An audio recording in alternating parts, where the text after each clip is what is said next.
Hey, what's up everyone, and welcome back to Turner Mobile Detailing, and welcome to our 2-week update to our premium water-based tire dressing challenge.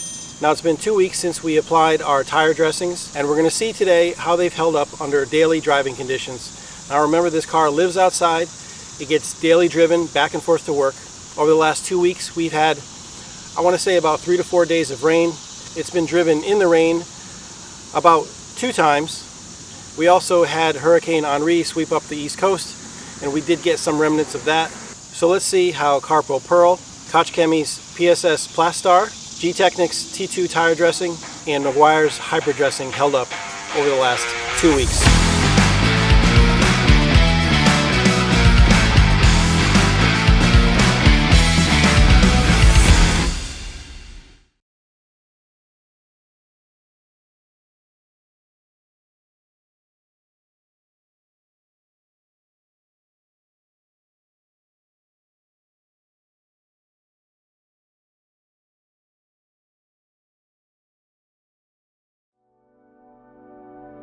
Okay, so we'll start where we started the first time, with Carpro Pearl. Now it's a little bit of a cloudy day, we got a little bit of sunshine. This side of the car is on the opposite side of the sun, so it's a little shadier. But to be honest, Pearl really doesn't need it to show what it's got left. You can see some brake dust on the tires, that it's been driven for the last 2 weeks. Now again, these tires have gone through some rain, some very hot sun, and daily driving. It's probably had about, I want to say, about 200 miles over the last 2 weeks. Now obviously Pearl doesn't look as good as the day it was applied. That's to be expected. But it is obviously still there. You can still tell it's there. It's a much milder sheen. It's more of a matte to natural sheen, but definitely still there after 2 weeks and looking halfway decent. And now we're going to move over to our rear passenger side tire, where we applied Koch Chemie's PSS Plastar. And this looks very similar to the Carpro Pearl.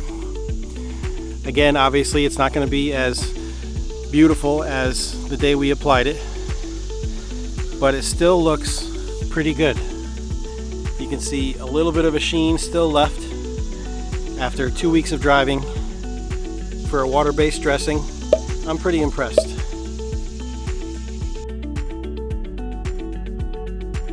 And now moving over to our driver's side of the vehicle, to our front driver's side tire, we applied GTechniq's T2 tire dressing. And honestly, I didn't expect this, but this is definitely the worst of the bunch. Even Meguiar's hybrid dressing outperformed GTechniq. The tire is pretty dull looking. You even see some tire browning here. Just a tiny bit of browning coming back. It really didn't hold up over the last 2 weeks, 200 miles and 3 or 4 days of rain. There's a very, very, very, very light sheen in some places. Nothing really to write home about. And now we're going to move over to the rear driver's side tire. We coated with Meguiar's hybrid dressing. To be honest, I expected this to be the weakest of the bunch, and it's not completely gone. I expected it to look much worse than this after 2 weeks, 200 miles, and some rain. But it definitely held up somewhat. Doesn't look as good as the Carpro Pearl or the Koch Chemie Plastar, but you can tell, hopefully you can tell from the camera, hopefully the camera is picking it up, that there is still some sheen there. It's very subtle, but there's still a sheen there, and the tire still looks clean. Not bad for Meguiar's hybrid dressing. You be the judge. Let me know in the comments below what you think of each one of these four, how you think they held up over the last 2 weeks, 200 miles, 3 or 4 days of rain.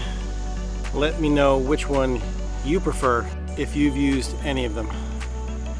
Okay, so that's how these dressings have held up over the last 2 weeks. on our daily driven Subaru Forester.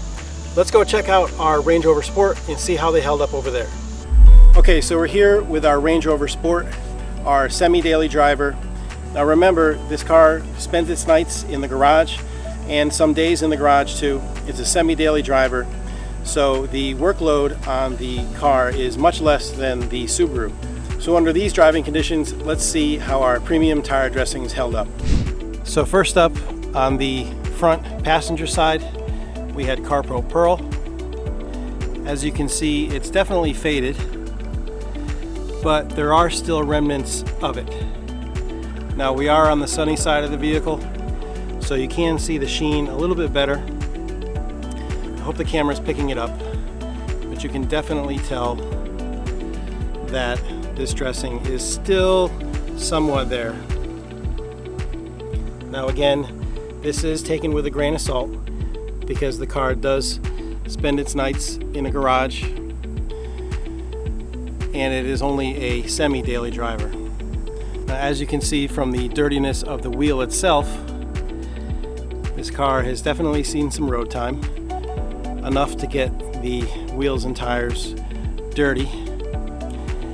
And I think the Pearl has held up quite well.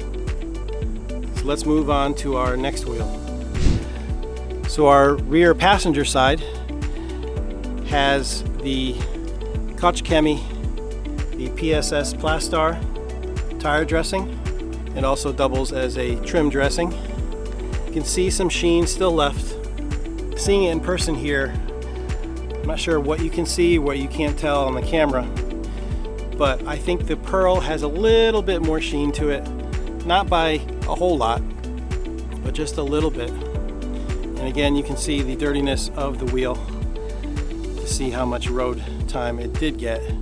It did not sit in the garage for the last 2 weeks. All right, let's move on to the driver's side. Okay, on the rear driver's side of the vehicle, we had Meguiar's hyper dressing, undiluted. Remember, all these dressings are undiluted, straight from the factory. Now we are on the shady side of the vehicle now, so the sheen is a little bit more difficult to see, but again, not sure how much the camera is picking up, but take my word for it, in person, I'm really not seeing much from the Meguiar's hyper dressing. If I didn't know a tire dressing was supposed to be there, I probably would say that there's nothing on the tire. And if you remember, our front driver's side tire got the GTechniq T2 tire dressing. So this stuff, very similar to the hyper dressing. I do see a little bit, very tiny bit of a trace of dressing still on the tire, just a tiny bit. It probably would shine a little bit more if we were in the sun, but I do see just a tiny bit after 2 weeks of driving every other day or so and spending its nights in a garage. So the T2 from GTechniq, just a tiny bit there, a little bit more than the Meguiar's hyper dressing. Okay, so that's our 2-week update on our premium tire dressings on our Range Rover Sport. Again, we compared Carpro Pearl with GTechniq's T2 tire dressing, Meguiar's hyper dressing, and also Koch Chemie's PSS Plastar. So let's head back to the Subaru for our winners, losers, and final thoughts.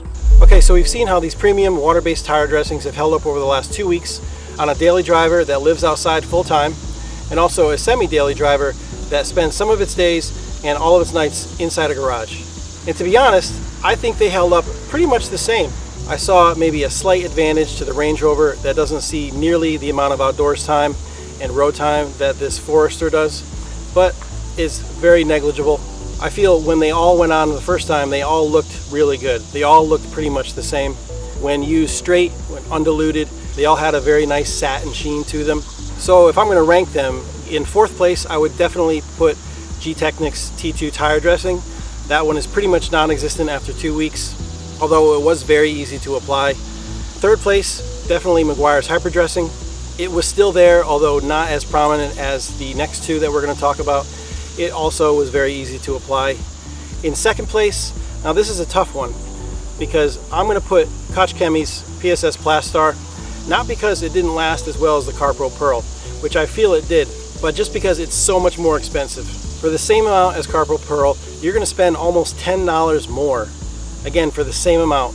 It is slightly easier to apply than the Carpro Pearl, but definitely not $10 worth. And then obviously, number one for me is the Carpro Pearl. For the 33 ounces, you're going to pay around $25, $26 typically, which again is about $10 less than the Koch Chemie. And as you can see, after 2 weeks of solid road time, weather wear, it still looks pretty good. When using undiluted, it is creamier than all the rest, so it makes it a little bit more difficult to apply, but honestly, it's really not that hard to apply on its own. And again, compared to the Koch Chemie, you get the same results and it's much more economical. So thanks for watching, everyone.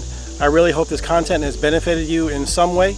If you're looking for a new tire dressing, especially a water-based tire dressing to try, and you're wondering about any of these 4 brands, I hope these last 2 comparison videos have helped you make a more informed decision.